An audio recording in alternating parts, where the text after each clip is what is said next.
Okay, so we are live, ladies, and this is Hey. ladies edition of All Good just a week ago, and we're so excited this evening. We are so excited. I know we're going to give some people time to join. You all, if you want to, you can share on your page.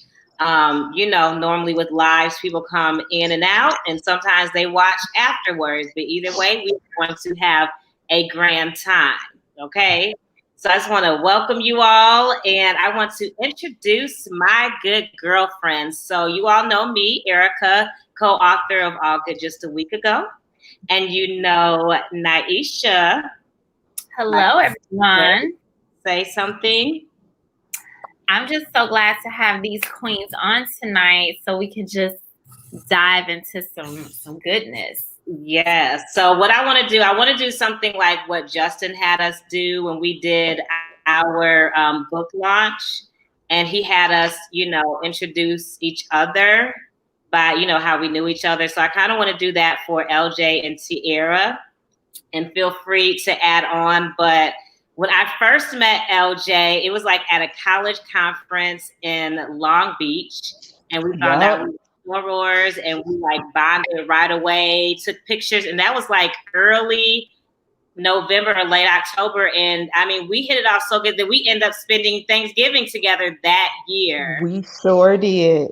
And I mean, have just been bonding ever since, and just so thankful for your friendship, thankful for you and your life. And you are a funny actor, comedian, coach, acting coach, doing so many great things on your grind, and you have, stuck through it. So I really admire you for that. I love you so much, Erica. I always say that when we met, it was love at first sight. It was love at first sight. We spent Thanksgiving. Yeah. That was my first time I made a sweet potato pie. And I think the last time it was a hit too. It was good, but I never made. We had a good little Thanksgiving. We did. And then we have Miss Tiara M. Tucker, who is my line sister. But we have been friends way before that. Okay, so we met at Illinois State University. We're both in this group called Peer Education, which they have changed the name of that group. I forgot what it's called now, but it was through the health education department, I believe, or health sciences.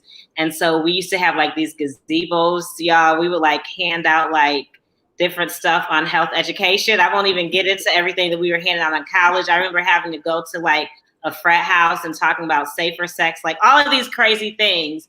And we joined that together. And then one day we just talked for hours. Like we were leaving a meeting and we talked for hours, like on the corner. I don't remember what street that was. It was the corner by the Bone Student, like across the street from the Bone Student Center. Yep.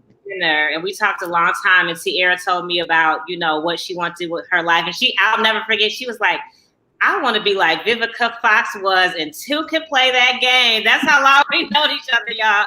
And, Vivica was bad in the PR field, and Tiara has definitely stayed true to, what she's called to do. She, works in corporate America, but she also has her own. So she's there's a term for it, and I can't remember. I'm going to look it up and send it to you. But she's in corporate America, and she's an entrepreneur. And that's definitely a story for a lot of people. So she has the Speak That movement.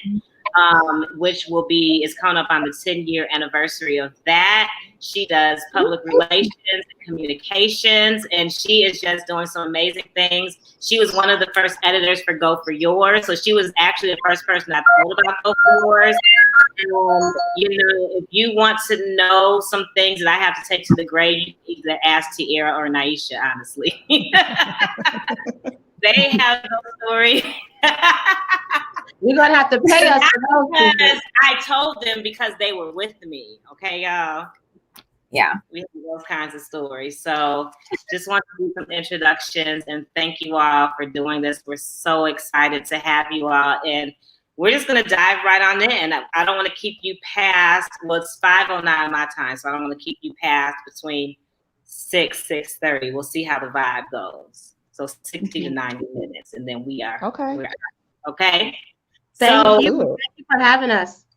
Absolutely. So we're going to get into we're going to talk about the book, and we're going to talk about some stories and do some commentary. You know, as you know, Naisha and I give commentary, but we would love to hear some of yours. But before we get into that, I want to ask you, all of us are going to answer this question. Share something that was all good just a week ago. Recently? Yeah, and it doesn't have to be in dating. It was all good just a week ago. Like, it was all good just a week ago until I lost my entire wallet and had to cancel all of my cards. That's my all good just a week ago story. Oh, yeah. Yeah. I hate that. You had to cancel all your cards, Erica? Everything. Did you find your wallet though? No, I'm like, maybe somebody will shoot. mail it, because like nobody used anything, because I just canceled my main card today. Thank God for Apple Pay, because I can still go to Target if I need to. And I went to Chick-fil-A, so. That's important. That's important. Right? I will say, first of all, can I start by saying this? I absolutely love the title of your book. Okay. Like some of my girlfriends here in Dallas, my homegirls, will we now say this title as if it's a thing? Like, that sounds like it can go in all good just a week ago. So it is trending. I'm just going to say that. I'm not going to talk about relationships. I'm going to say it was all good just a week ago until I looked at the calendar and realized Christmas is next week and I haven't shopped yet. So it was all good until I looked at that calendar. Okay. You know what? So a lot of people aren't shopping. I was just watching a show, and we actually look like them right now. Another version, a younger version. Know this to them because they're beautiful women. But I was watching Claudia Jordan's show, and it's like Lisa Ray and all of them. And Lisa Ray was like, I'm shopping, you know, and how Christmas right now is really about like being together and with your family and stuff like that. So don't feel bad, because I haven't done anything.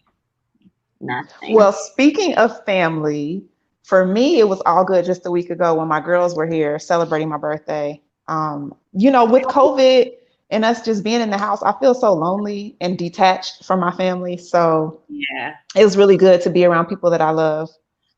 So yeah, everything is all good though. all good. Life is good. Naisha, you have an all good just a week ago too?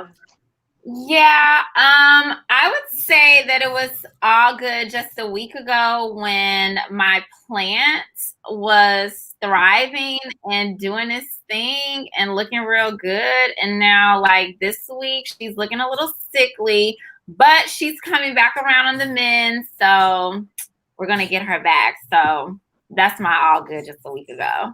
All right. Naisha, are you a plant mommy? Like, are your plants your kids? Yes, I do. I mean, I actually have one right here. Her name is Spicy. She's a cute little cactus. Oh, she is cute.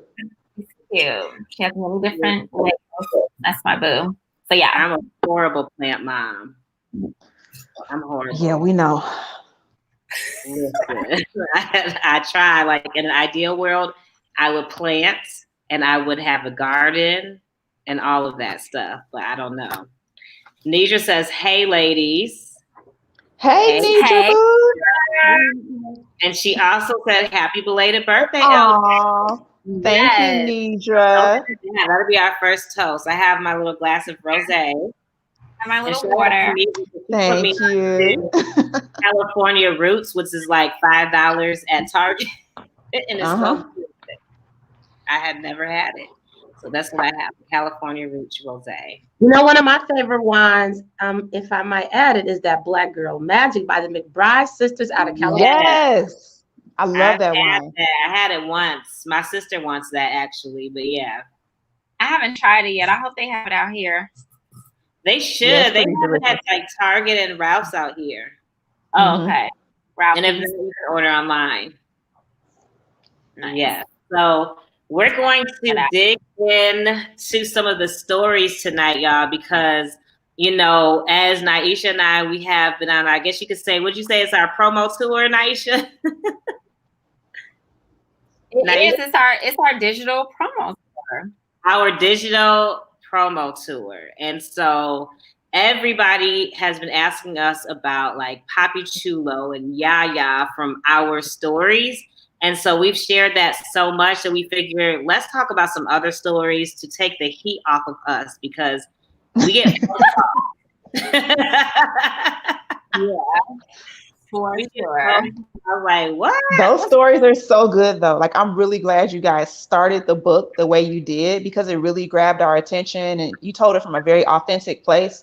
So I think that's probably why people are so connected to those stories there. Yeah. I mean, that Papi Chulo story, like, I was like, shut up. No, this nigga didn't. Yeah. But there's so many great stories in this book. So yeah. So many great stories. So what I'm going to do, if you all have your book, feel free. I don't have to be the only one reading, but I'm going to read just a little short. Oh, look at that. That's the whole picture. Just like some short one. So I'm going to start out with embarrassing dating moments, and we'll talk about some of those that we've had personally. And then I'll let you guys choose from the different chapters that you want to talk about. Well, everybody will get to pick what chapter do you kind of want to dive in and talk about the topic. So the first one is embarrassing dating moments, and this story is just for this is in the chapter Giggles in the ladies edition. So for those of you who have the book or even don't have the book, especially those who don't have the book yet, this is from the Giggles chapter, and you're actually going to get some free preview of the book before you actually buy it, which you can go to let them know, Naisha. www.allgoodjustaweekago.com to grab your copy, and we're running out of the limited edition hardcover copies. So this story is called No Lie Relaxer. It's on page 24. Even so, if you guys want to read along. I love the title, by the way. No Lie Relaxer. Listen, everybody had a no lie relaxer. We all in their lifetime. It's been years for me, but everybody had one. So I was living in Indiana. I was in a long distance relationship with a guy from Washington, D.C. It was a time in my dating life where I would entertain long distance relationships. I did this to avoid getting hurt because it seemed easier to control the situation through the distance. I would date guys from different states or cities, but only one man at a time. I went through a phase where I would meet someone, we would start talking over the phone and end up liking each other. Every 4 to 6 weeks, someone would have to fly. This particular time, my man was coming to see me. I was getting ready and had planned everything. Another reason I like to import because everything would be perfect. There was no fighting or drama because there wasn't enough time for any of that. You have the excitement of going to the airport to pick them up and then go home and enjoy spending some quality time together over the weekend. During my routine, which involved making sure my house was clean and everything was planned, I was almost ready to get some beauty sleep. It was late, but I wanted to take my nightly shower. I'm not sure why, but I had decided that I was going to touch up my edges with some relaxer to make sure I was flawless for my gentleman caller. I put the cream on my edges, jumped in the shower, and grabbed my neutralizer to wash my hair. Oh my gosh, I remember that neutralizer.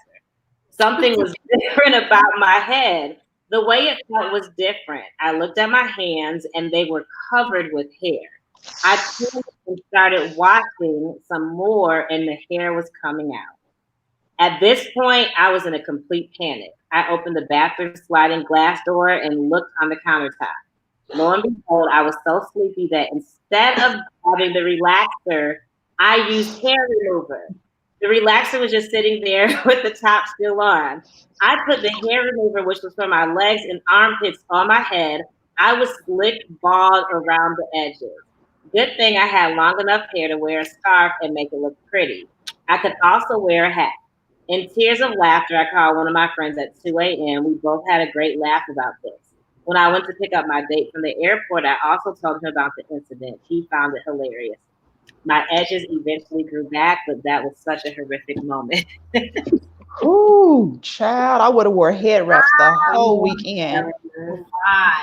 I would have cried. Yeah. It wouldn't even been about the embarrassment for me. It would have been the fact that I lost my edges. That's why I would have cried. I mean, ain't nobody thinking about his response. I'm more so concerned. Okay, my edges. But you know, I appreciate that she felt that comfortable with him where she could tell him and they could laugh together, right? Yeah. Mhm. That's true. That's true. I would have been crying. I would have ruined the entire trip. Like, like, don't even come out. So, You know, we sensitive about our edges. Yeah. But if you have, like, I guess, long hair or something, you can kind of cover it up. well, that as long as the wind doesn't blow. Yeah. Right. So that is, you know, an embarrassing, funny dating story. Do any of you ladies have like a funny or embarrassing story that you've had while on a date? Mm. Look, I'm trying to think too, like,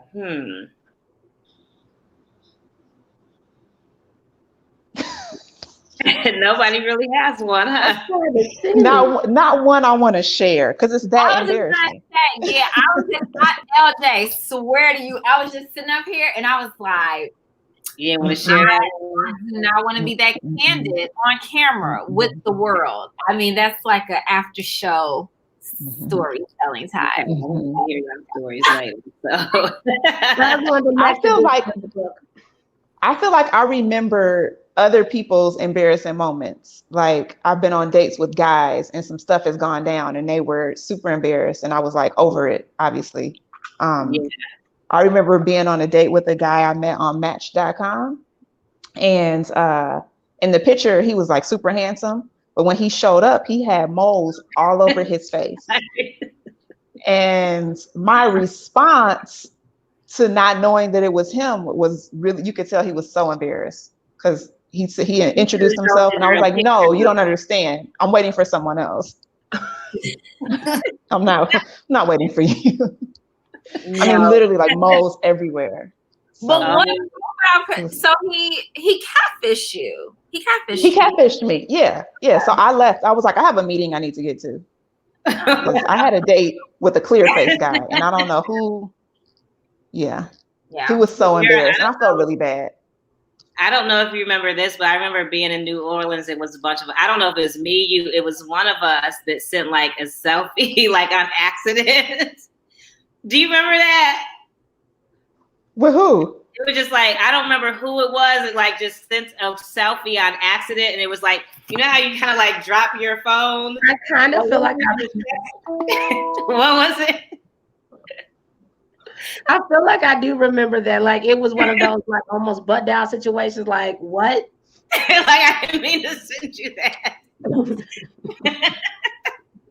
But I don't have too crazy stories. I have one. Okay. I don't know if it's really funny, but you just made me think about something. So confession time, okay? So I have this thing where I'll change a guy's name in my phone, right? I'll change their names. They may not want to know what I changed their names to, but it helps me kind of not think about them anymore, okay? I'll share what those names are, various examples, but I won't share in case any young listeners are listening right now. But one day, I screenshot in response to someone that texted me, and I screenshot him something from my phone, and it had his name. And I was like, oh my God, he now knows his new name in my phone. No. So, I think subconsciously you did that on purpose. I did not though, because it's like those names are like for me to laugh at and be like, I won't call that person again because I know their name. And I was like, oh my God. And I was hoping like maybe he won't see it. But I do remember he kind of brought it up on the low, like, yeah, I saw that. So anywho. Sorry. I feel you, Tiara. I have to change names too. In fact, my story in the book is the first person that I even experienced like changing the name in my phone. I changed his name so many times in my phone. Do not answer, jerk. Man. He was jerk for the longest. That do not asshole, answer. All kind of stuff. Yeah. DNA. But I don't even have that anymore because y'all know I use the block button. So see, I'm not a blocker. I've never blocked. I'm definitely a blocker. I'm now a fan of blocking. On all fronts, a block. That's That is it. Yeah. Yes. We're gonna dig into some other. So I picked what I did. We have a story from each chapter that we can share and discuss and talk about.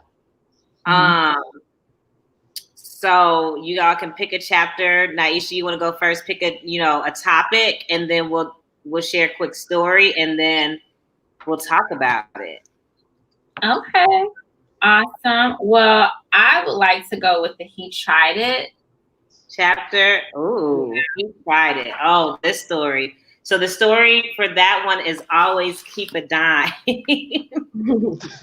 That's a funny story, okay? And I'm going to tell y'all why afterwards.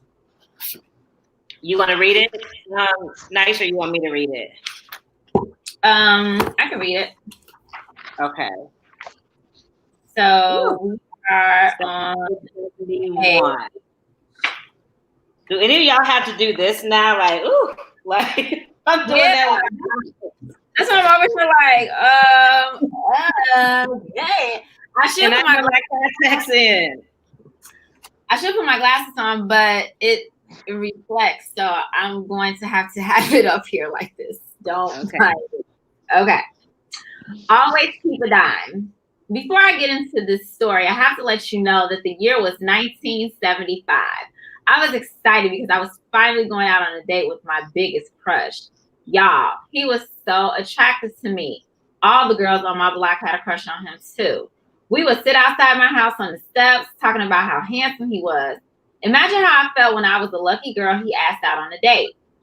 Before I left, my big brother, who thought he knew all the ins and outs about dating, said, "Here's a dime if you need to call me." Of course, my smart mouth said, "I don't need your dime." I snatched it out of his hand. My day pulled up outside the house. When I headed out, I did a Gloria walk from the movie Waiting to Exhale as he watched me make my way to the car. I got in. Reasons by Earth, Wind, and Fire was blared out of the speakers of his El Dorado. Oh yeah, my type of guy. I asked him, "Where are we going?" And he said it was a surprise. A surprise? How sweet. I sat back, cheesing my butt off and smiling ear to ear. I watched every turn and wonder what the surprise was when we pulled up at this dinky hotel. "Oh, so we're going to a party?" I asked. He replied, "Oh, it's going to be a party, all right. Just me and you." What? I replied, ready to go through the roof. He said, "You heard me." I so politely said, "Well, you got the wrong one. You can take me home." He says, "I don't think so." I jumped out of the car and he sped off. Is there something else I can help with? Siri. I'm so sorry. That is so crazy, y'all. Oh gosh. Okay, we're back into it. Digging to the bottom of my purse, trying to find that diamond. So clearly, yeah. See, that was a whole television show. Mm-hmm. It's so funny. It's so funny. So we gave some reflection in this, but it's funny and she won't mind me sharing. But guess whose story this is, y'all? Your mama. Yes, because they had a dime for a payphone or something. Was it your mom? I'll say your Grandma Candace. My mama. I knew it. As soon as it started, 1975, I said, "That's Eve's mama."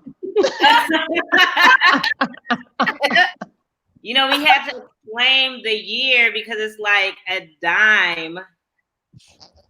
Okay, hi, Mom. She is tuning in. Hey. That's Naisha's mother-in-law. My beautiful. I have a story similar to this. Okay. I don't know. I mean, I know we're on Facebook Live, so I'm gonna have to tell it in a very PG version. Yes, PG. But let's just say that I was on a first date with a guy, and we had been talking on the phone. Actually, no, I can't tell that part because that might reveal his identity. So we're having a good time. We're in his house. I'm sitting on one couch. He's sitting on the other. And he pulls out a body part. and thought that we were about to have some fun. And he picked me up. So I had to figure out a way. And this was like before, I don't think I had a cell phone. I didn't have a cell phone. It was snowing outside. It was winter time. So I had to figure out how to catch a cab to get home because he refused to take me home unless I played with him. So, and a family member hooked us up. I called the family member after and was like, you would never believe what just happened. He's a jerk. He's terrible. But yeah, I had to call a cab. I had to go to a payphone and call a cab to get home. Wow. He tried it. He tried it. He tried it. The angels had you, Eljae. The angels. Oh my gosh. I know. I got home. My mama was so mad. She said, he did what? Let's go back to his house. That's right. Yeah. Don't play with her, baby girl. Listen. Anybody else have any he tried it stories? I think we all probably have a he tried it story. Yeah. Oh, for sure. We all pretty much have those stories. And they're all throughout the book. If you all get the book, you will know that there's a lot of, he tried it stories. And she tried it, but it's ladies edition first. So we'll talk about those another day. So yeah, he tried it. Okay, so who wants to pick the next chapter? I'll go ahead. How about chapter 4, fond memories? Let's think about something cool, right? Yes. Okay. Right. So the chosen story from that is The Masked Kisser. All right. So chapter 4, fond memories. And this is page 47 if you all are following along. Okay. And before I read that, I want to read this part here that says, woman dating confession. Some guys came into my life for a reason and a season, but they helped create some of the funnest memories I've ever had. So now I'm going to read this lady's story. And I don't know who she is, so I'm going to read it and let you all listen. Okay. The Masked Kisser. Ooh. I was working as a hostess during a masquerade ball for a group of Howard University alumni. My job was to seat all of the award recipients and their guests. I came in a black strapless dress and a mask. Suddenly, through the crowd. Wait, pause. Not a pandemic mask, though. I'm sharing that with the audience. Okay. Not a COVID-19 mask. This is COVID-19, everybody. Suddenly, through the crowd, walked in a 6'6", snicker-thick man in a crushed red velvet custom-fit blazer. His teeth were as white as a bar of Dove soap. He instantly took my breath away when he put his hand on my shoulder and said, I'm Dave, a guest of Tony Clay's. I was startled as I didn't see his name on the list. I didn't even have a table for Tony Clay. My stomach began to tighten because whoever Tony Clay was, he hadn't yet arrived. Now I had to find a creative way to tell this man he was not on the list. I looked up at Dave, who stood patiently smiling at me. As he waited, he made it his business to tell me that he was a former NFL player. I looked him up and down as I began to picture the calf muscles underneath his suit. I think he saw all of my teeth as I smiled back at him and said, you're good, follow me. He followed my lead as I went upstairs to find a table for Tony Clay and his beautiful guest. Dave grabbed my hand and thanked me for all of my help. He told me he would hold the table down until his entire party arrived. As I walked down the stairs, Tony Clay was just arriving with his 12 other guests. I walked the party to their table where Dave and Tony greeted each other with a handshake and hug. Dave told Tony how proud he was of him and that he was glad he could make it out to support. He then turned my way and informed Tony that I had been an amazing hostess all night. Tony said, oh yeah? David said, yes. I replied to both of them, I'm glad you and your guests are here. Please let me know if you need anything else.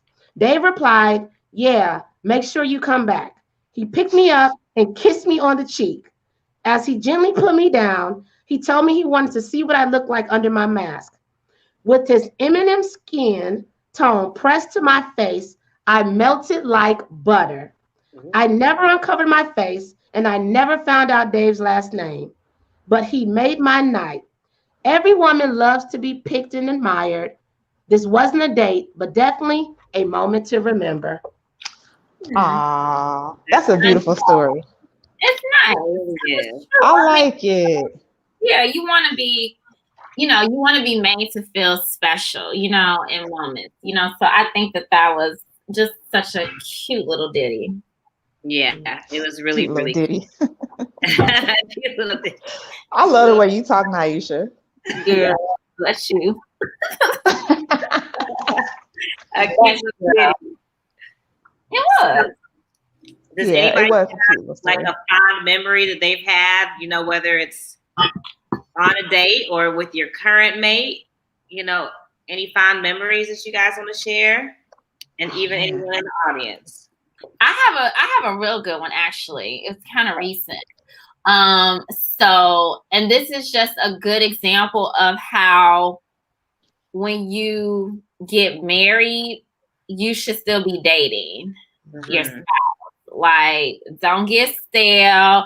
Don't get too comfortable where you're like, got him, and now you don't have to, you just like, man, listen, you just gonna get what you want, But this is like a couple of Saturdays ago, and me and Brian, we just decided to just, obviously we're gonna stay indoors because it's the pandemic.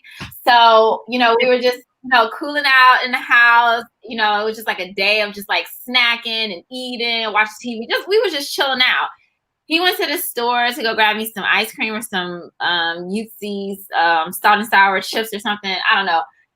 Came back with some snacks, and so we were just hanging out, chilling or whatever.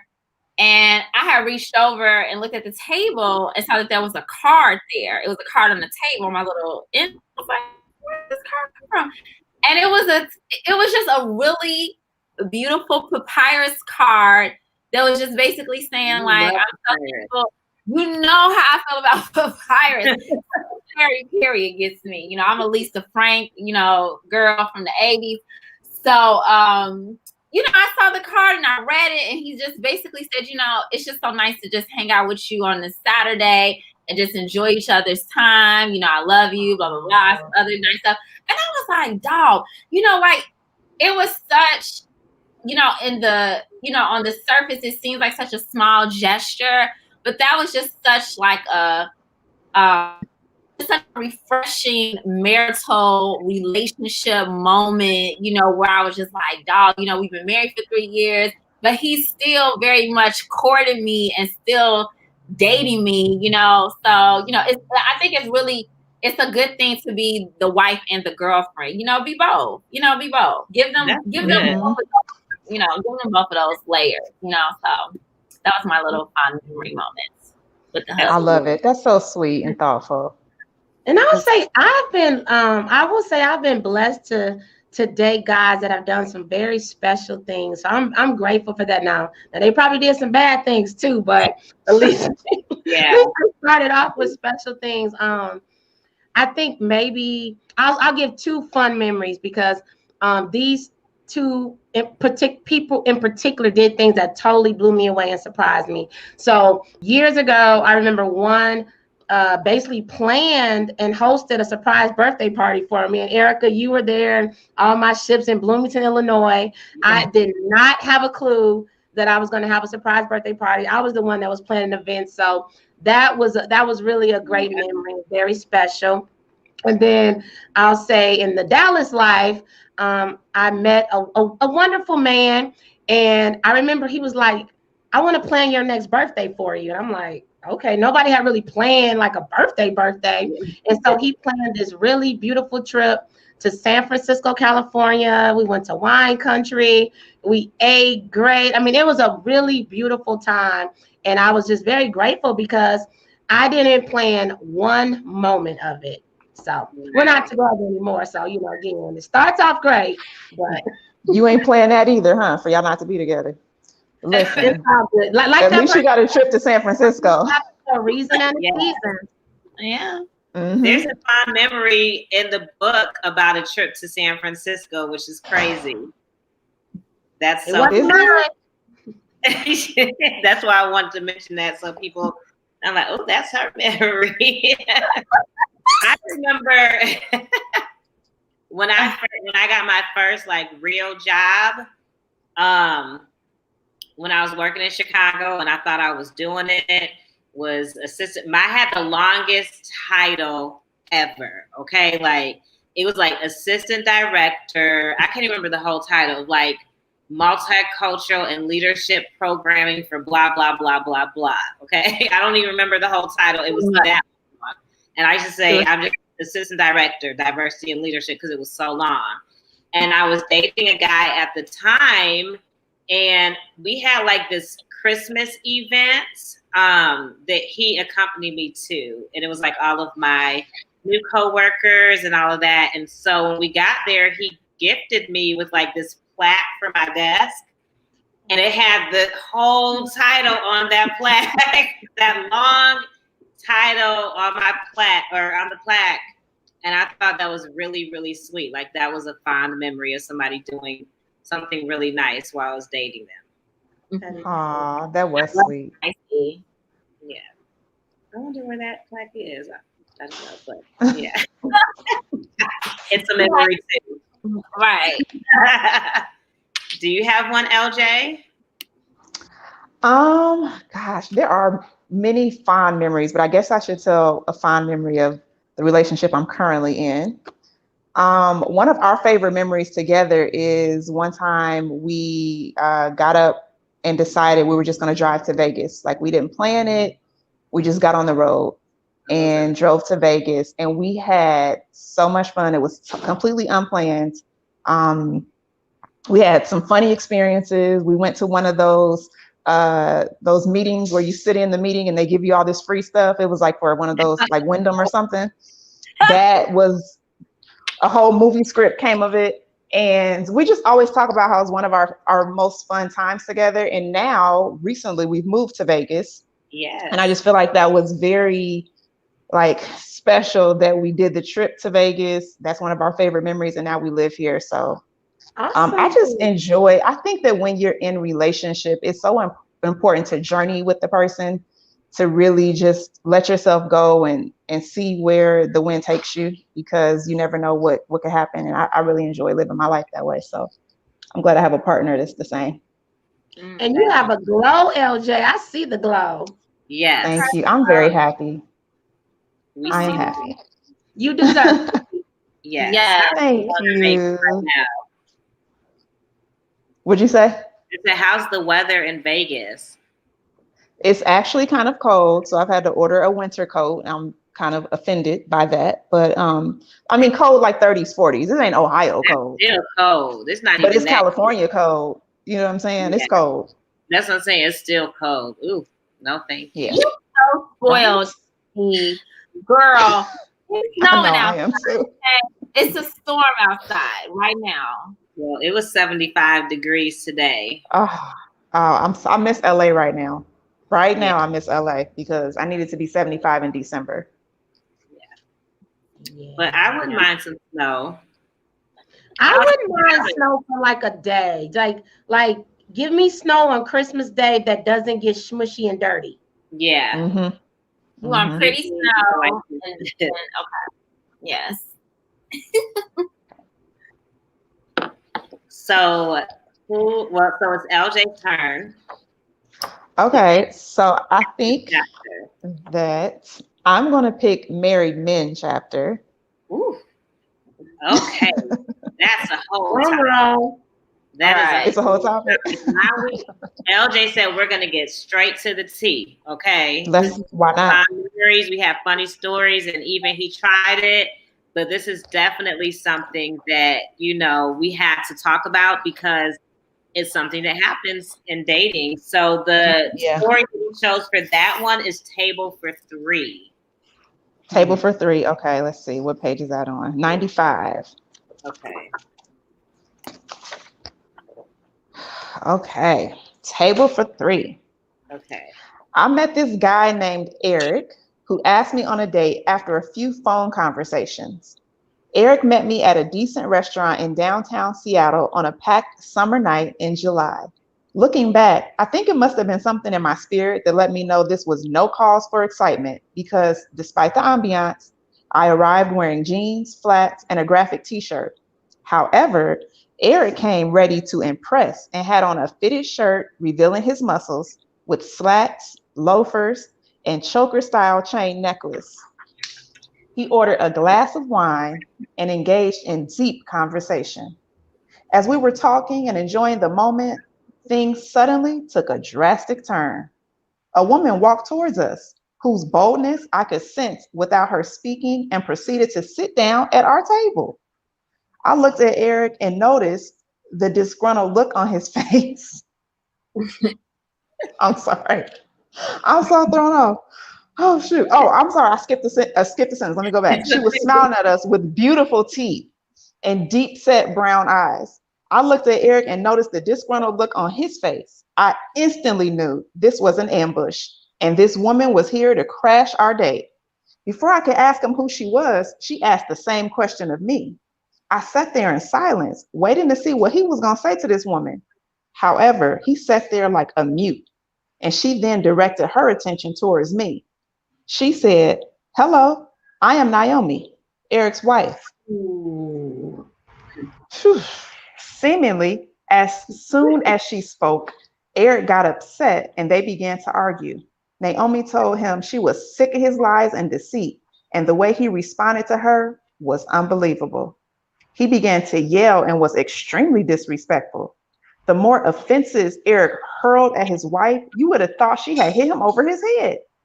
In that very second, I thought to myself, it was only a matter of time that he would have tried to dish me that same treatment. I sat as long as I could, but I felt the anger of his words burning in my chest as if they were intended for me. I could no longer endure his disrespect of his wife and blurted out, "Stop talking to her like that. What allegiance do you have to me to be talking to your wife that way? I ain't nobody to you." That's funny. Eric looked at me in shock, but not without attempting to explain his point and minimize his wife.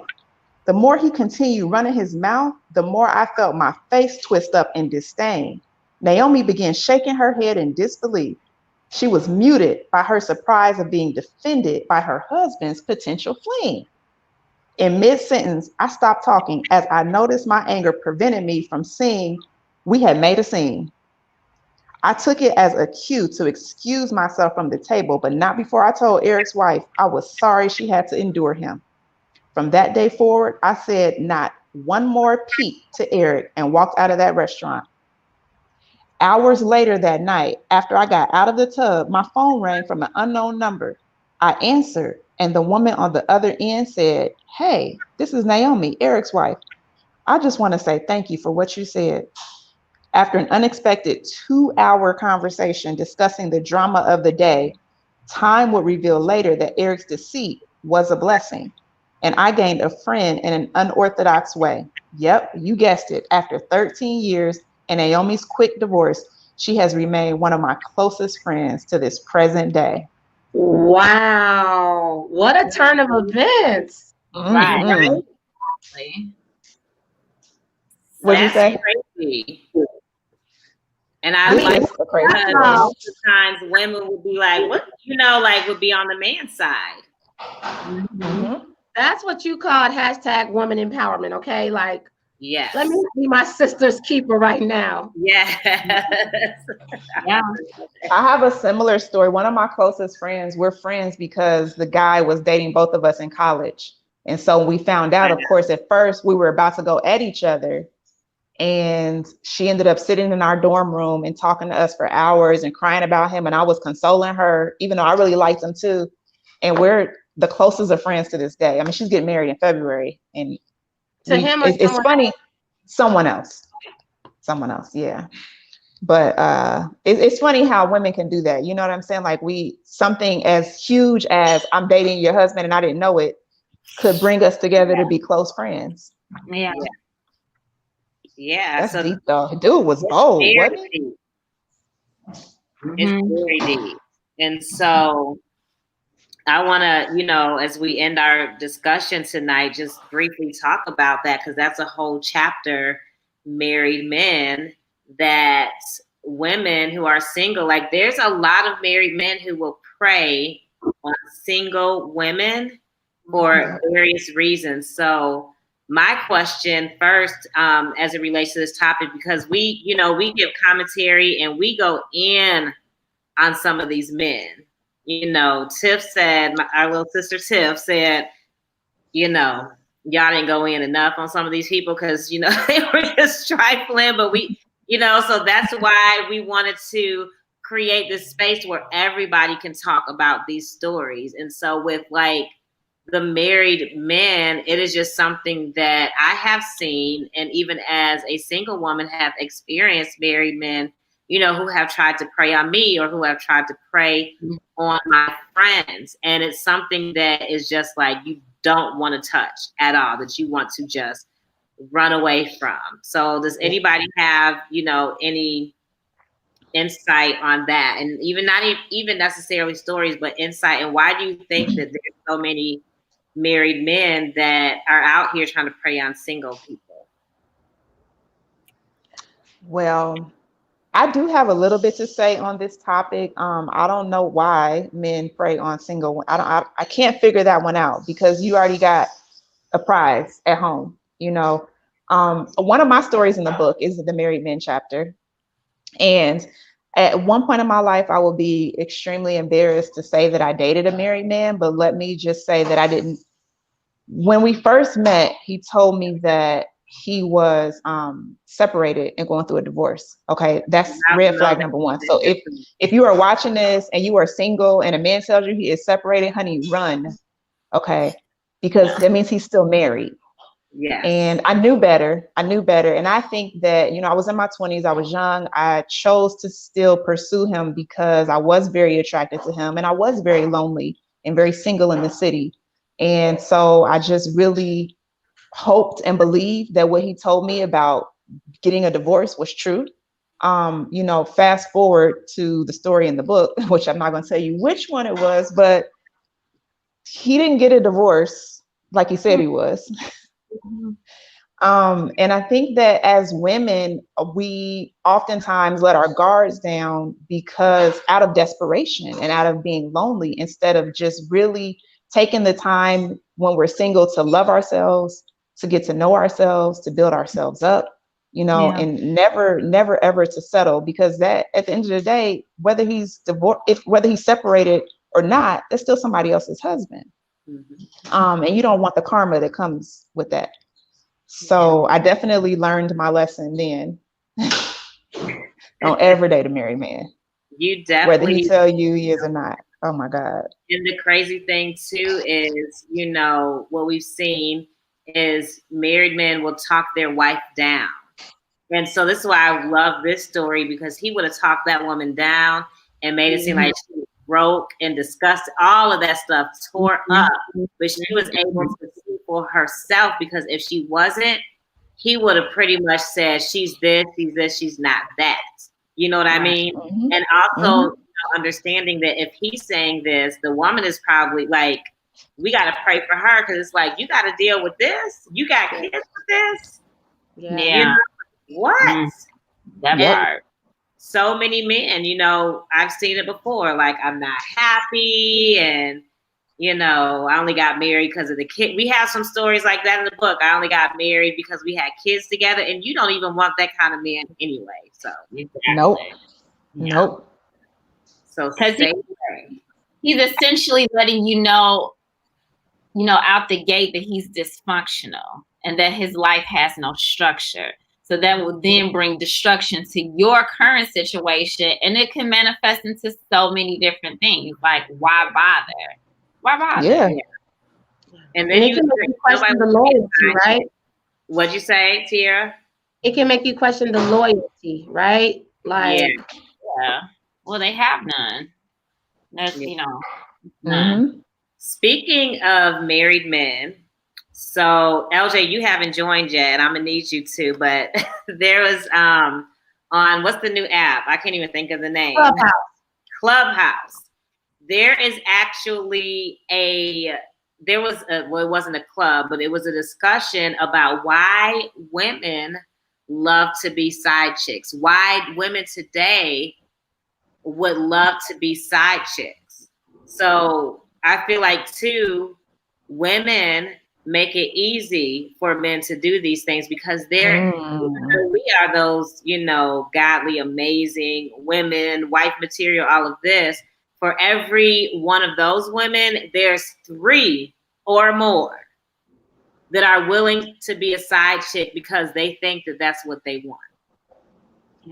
And to each his own. Maybe they do want to be side chicks for whatever reason. There's women out there that just don't want the commitment, and a lot of times women like that have been through so much, right? Trauma and past experiences that really hurt them. So what the sad part for us is that they ruin it for women like us who are, golly women. So men treat us the way that they would a side chick when it's like, no, that's not who I am, bruh. Yeah. But I do. That's interesting, Erica. That's a whole discussion. What are people saying? What were women chiming in? Guess who was leading it, y'all? Pastor Mason Betha. Y'all remember Mace, the rapper? What? Wow. Was leading the discussion, and it was very interesting. I personally don't think that any woman naturally wants to be a side chick because we like what we like. We want to be able to call somebody when we want them there and then, be there. We want to be around during the holidays and all of that. So I think that is just like a cop out, or they think that, okay, I'll get the man easier if I just say I'll be his side chick. What do y'all think? So I'm like, I play devil's advocate because I enjoy having conversations with men, like my guy friends, my homeboy friends, because it's always multiple sides, right? Like talk to the men and hear the men talk about their experiences. Hear the men be transparent and hear the men talk about the women. And then obviously we have our girlfriend talks. I personally think, and I'll be brief with this, I just think that the times we're living in right now, things that were once sacred, I think not in all instances, but some things are just losing that value of being sacred, right? Mm-hmm. I believe that there's probably a higher percentage of people nowadays that have no desire to be married than back in the day for various reasons. I do believe that there are some women who are okay with being a side piece, not because they're trying to be manipulative, but perhaps they're married and they're not happy. And I've heard stories like that where 2 married people might be getting together and it works for them. So I just think that I guess if I were to just wrap up my thoughts, I'm not swaying one way or the other, so don't think that. But what I'm saying is, I just think that so many situations are so unique and so different, right? Because at the end of the day, I think people just have to know who they are, know what they're willing to entertain, what they're not willing to entertain. Pray and ask for discernment, because there might be situations where if you flip the script, what if that's a woman who's in an awful relationship and she is preparing for the divorce? Maybe there's some things that are stopping her. Maybe he's abusive and it's a horrible relationship and she is out the door. So do we treat that the same way we would treat it? And again, I'm not condoning it. I'm just saying I do think that situations can all be so different, and people have to really just do what they can live with and what makes their soul feel good. I don't know. And see, I think naturally when I say no one wants to be a side chick, in all of those instances, whether it's people creeping around, in their mind, they would rather be with that person full time. So they don't want to. So in their heart, they want to be the main one. I don't think anybody goes around like it, like you said, it's situation to situation. It depends on the situation. But nobody says, hey, I'm a side chick. I'm the macaroni and cheese. You know what I'm saying? Like, nobody goes around saying that. Now, you might end up in a situation like that, but you're not going to be like, I'd rather be the side chick. I think that those are two different things from being in a situation like that and saying, I just want married men. You see what I'm saying? Like, I just want to be the side chick.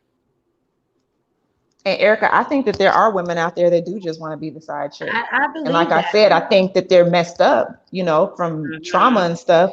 But I've talked to women who would prefer to not be in the relationship and not be the main one. Maybe they don't want the responsibility. Maybe they like being a side chick to multiple people. But you can't fathom it because you're not side chick material. Maybe that's what it is. So you can't wrap your brain around it. I feel like women, how we are as receivers, like nobody naturally wants, like you said, it comes from trauma. It's not a natural thing because it's coming from trauma. It's not coming from this is what I want. Because there's a difference between not wanting a commitment and saying I am side chick material. Like who says that? No, I'm with you. The side is okay. Yams. I agree with you that level of mentality has probably came from a place that wasn't always like that. They probably landed there and are settling in that place. So, yep. Yeah, that's true. Nisha said there's some that want married men because they don't want commitment and no obligations. Yep. Hashtag side chicks. Nisha? Taking it all in. I'm like, what's your thoughts over there? You know, I don't know. Sometimes, and this is just me being transparent, sometimes I know I will say things and I will seem to be really judgmental. So I want to definitely stay away from that. I will say that the whole concept of being a side chick, like you know, you ladies said before, it is a preference. And it is also it is a reaction to how previous relationship patterns have been for that person. Like if they've never been number one, if they've never been, you know, in a situation where they have had the position of being somebody's number one, not having to worry about anybody else, it's just them and that person, then, you know, your mind becomes warped. It's just like if you've been abused as a child by your parents who are supposed to be your overseers of protection and being nurtured and loved on, you're abused by them. How do you then go out into the world and think that you're going to be worthy of being a recipient of, you know, being cared for? It's just certain things that just don't add up. So, you know, women who do choose the side chick route, it's no shade. That's just the way that they are maneuvering through life, you know, and you know, until to a point. And I feel like not even like just being a side chick. I feel like as women who have dated men who we knew were not good for us, but we still tried to stick it through. At what point did we wake up and just, you know, decide to say, hey, I deserve more. I don't know what this ninja think this is, but I'm not about to stick around to see what this is going to manifest. Because I'm out. Because I want better. Because as soon as you say that you want the best, you're going to get it.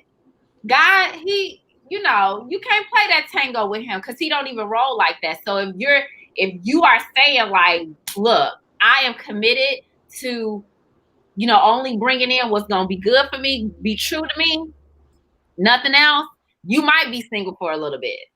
That may be your story. But I can assure you that when he do come into town, you know, God gonna hook that up for you and make sure that, you know, he roll your boat. All right. I'm a proud married woman. Yes.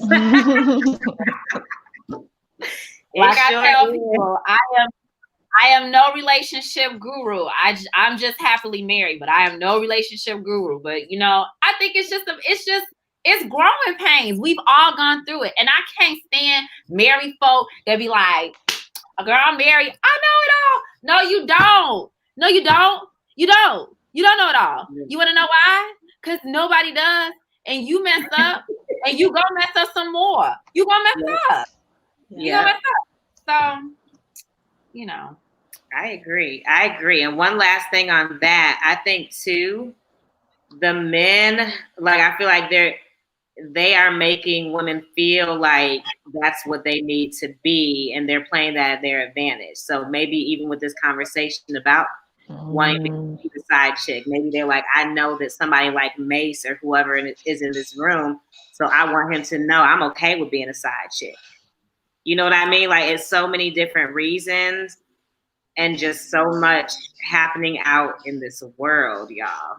But again, that goes back to low self-esteem. Because if you know you lit, you ain't gonna let nobody, Mason, Betha, whoever. What is that? Who is that? Like, who is he? Who? Yeah. And then I agree with something you said, Erica.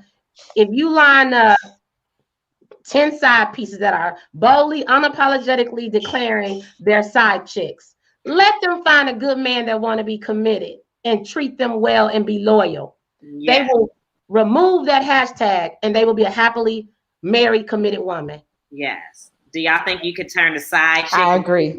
into a wife? Yep. I agree. I believe she can be a wife. I definitely agree. I definitely agree. Well, this has been fun, y'all. We got to do this again. It has been.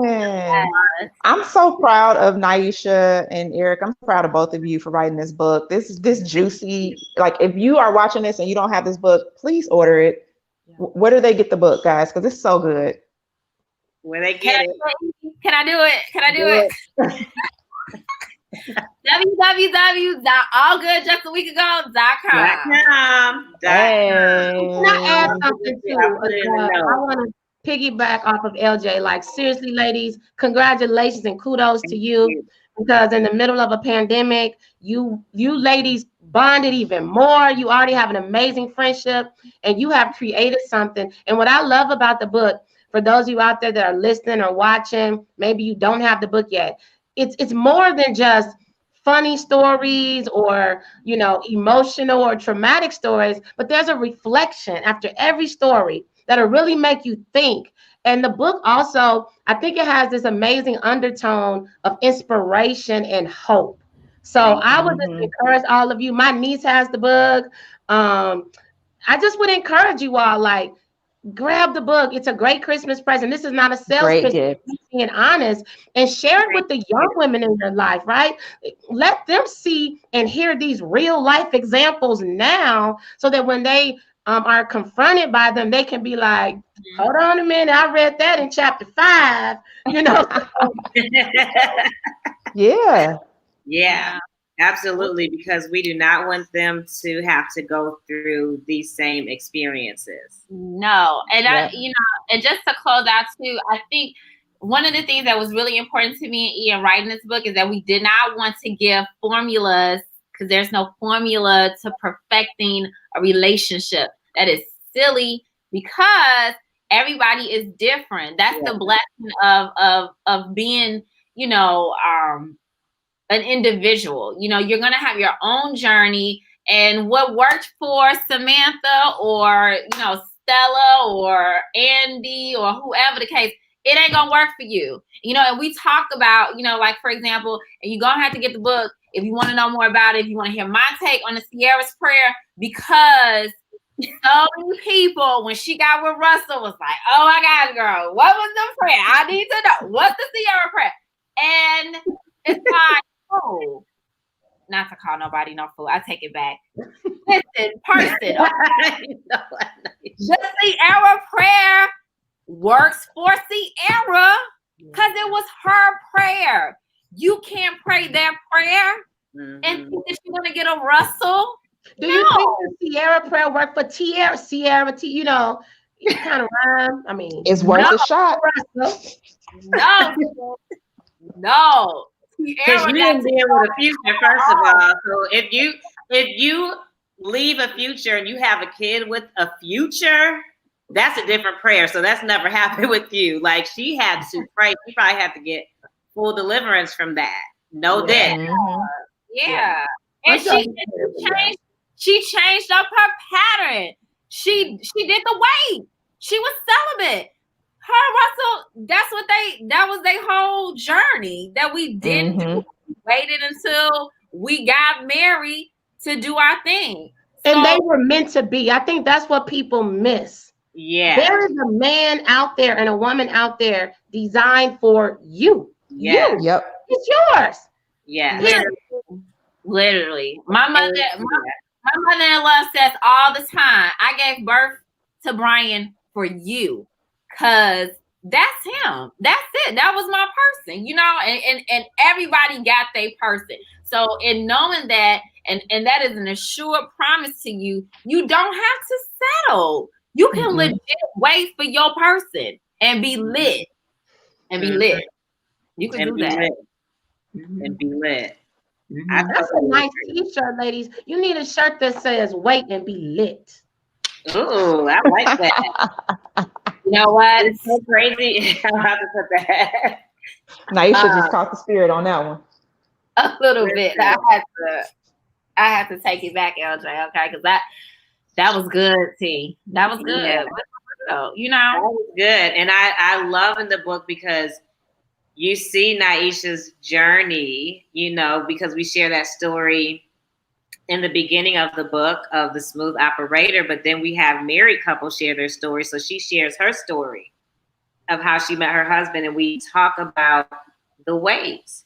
And also something that Tiara said, there's somebody designed for all of us. We even talk about that, and like we said, we talk about kingdom relationships, but going back to Adam and Eve, he's like the bone of my bone, the flesh of my flesh, and that person does exist. And sometimes you have to wait on it. But I think too, like, it's not even so much about the wait, but now I'm learning it's like, what are you doing while you are waiting? What are you doing? So if this is not my season for that, Lord, what do you want me to do in this season? Because had you given me what I wanted last season, we may not have this book. We may not have, go for all of these things. So it's like, you really have to understand that there are seasons for that. So I think that's really important to anybody who's out there single and you're like, Lord Jesus, where is he? I've been dating since I was 15. Real. That's real. You have to know, like, that person is out there, and you just got to keep doing what God is calling you to do, and do like Ruth did and work that field. Yeah. Work that field. Any final thoughts, y'all? This was so good. I had so much fun. Me too. I did too. Thank you so much for having me. This has been great, ladies. I'm just so full. Love the book. And my final thought to everyone watching, if you are single and you are feeling antsy, you just keep loving on yourself. You keep loving on yourself. You're going to make room for somebody to come in and love on you. And it really is true what they say. He shows up or she shows up when you stop looking. And you just focus on what you're doing and focus on yourself. So that's my little piece. Yeah. And I would say, again, thank you, ladies, so much. And again, kudos and congratulations. And anybody out there, just to offer you some hope as well. Just know that your time is coming, right?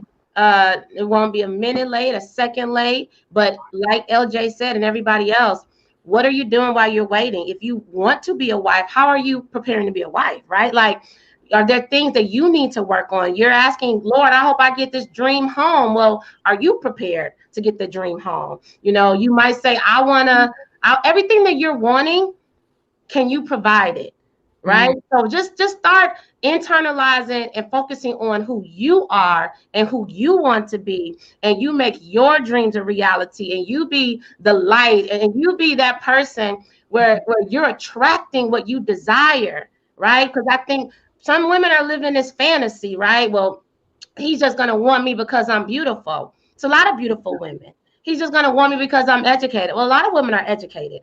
He's going to want you because you are who you are, wonderfully made. So bless the person who you are. Bless yourself by continuing to just nurture yourself and love on yourself and focus on being the best woman or man that you can be. And I guarantee you, I believe it, and I'm believing it for myself.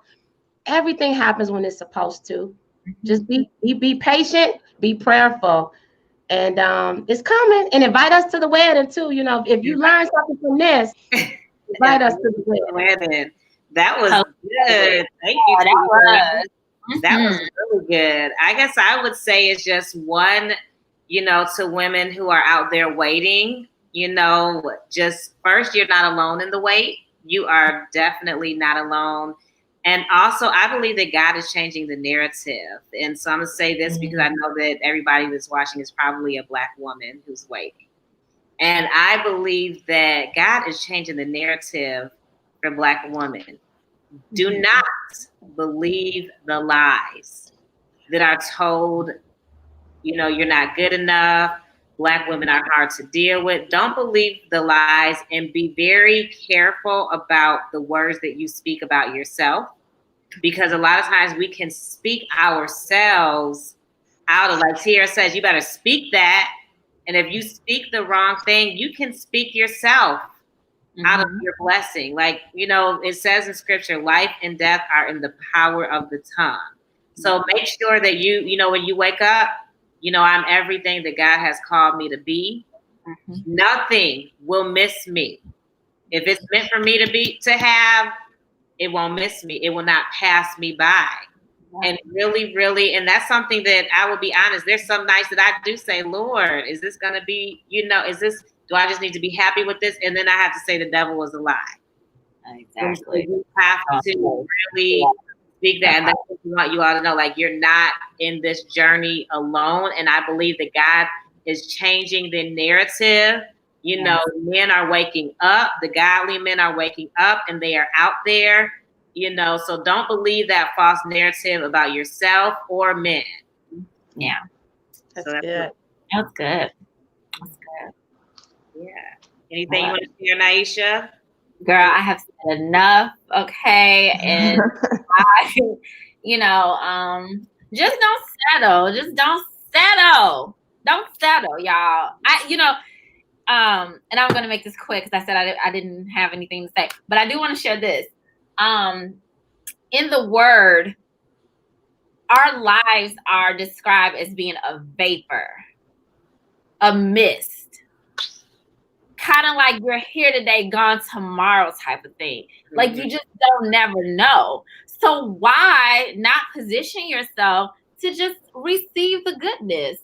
Because he want to give it to you, but God don't move on our time.